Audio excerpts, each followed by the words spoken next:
Merci, c'est un grand honneur pour moi, pour l'Ukraine et pour notre peuple.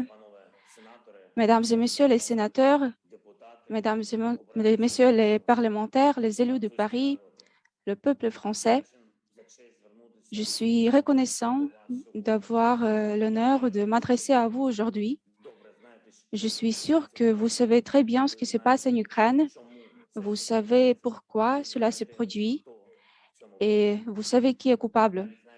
Bonjour à toutes et tous. Nous avons eu l'occasion aujourd'hui d'avoir une allocution du président ukrainien Volodymyr Zelensky qui s'est exprimé avec des mots très pertinents, des mots qui nous ont touchés sur les atrocités qui sont commises aujourd'hui dans son pays à l'encontre du peuple ukrainien avec des meurtres, avec des explosions sur des maternités, avec des atrocités faites sur les femmes, avec des enfants qui meurent, avec des femmes qui se font violer. Et aujourd'hui, on ne peut rester étanche, on ne peut se voiler la face sur ces atrocités. Nous devons réagir, continuer de réagir. Et donc, cette allocution aujourd'hui, elle était nécessaire parce qu'il y avait besoin peut-être aussi d'avoir une prise de conscience directe de la part des parlementaires.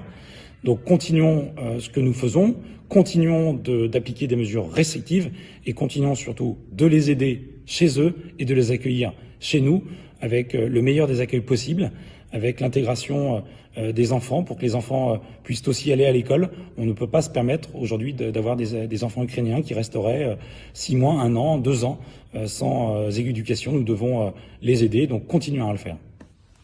Ce qui m'a frappé aussi, c'est l'hommage en fait qui a été rendu par le président ukrainien à notre propre chef de l'État, dont il a loué la persévérance dans la tentative de maintien du dialogue.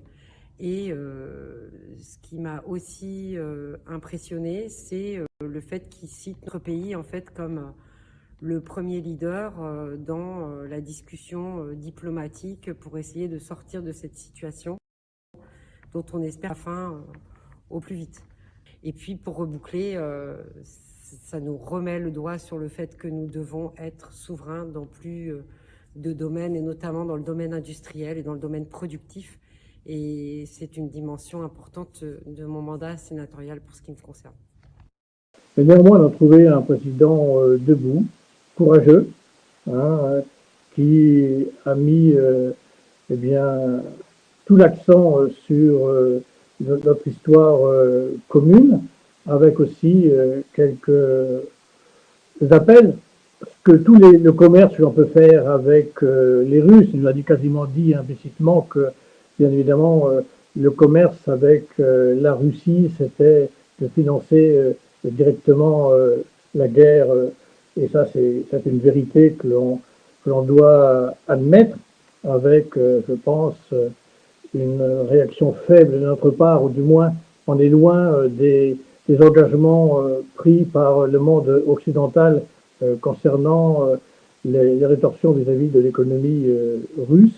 Un discours très, très émouvant, très poignant, parce que lorsqu'on est parlementaire, entendre un président d'un pays européen qui est en guerre sous le feu des bombes russes, c'est pour nous une forme, quelque part, d'impuissance, de l'écouter, de se dire on voudrait évidemment aider son peuple, qu'est-ce qu'on peut faire? Alors ici en France, à Troyes particulièrement, nous avons déjà accueilli des familles de réfugiés ukrainiens, mais c'est déjà beaucoup, mais c'est peu.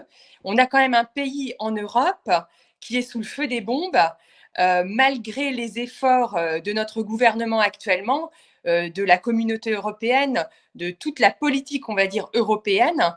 On n'arrive pas à faire entendre raison au président Poutine qui ne cesse pas de mettre à feu et à sang l'Ukraine. Donc c'est très compliqué d'être parlementaire et de se sentir quelque part un petit peu impuissant.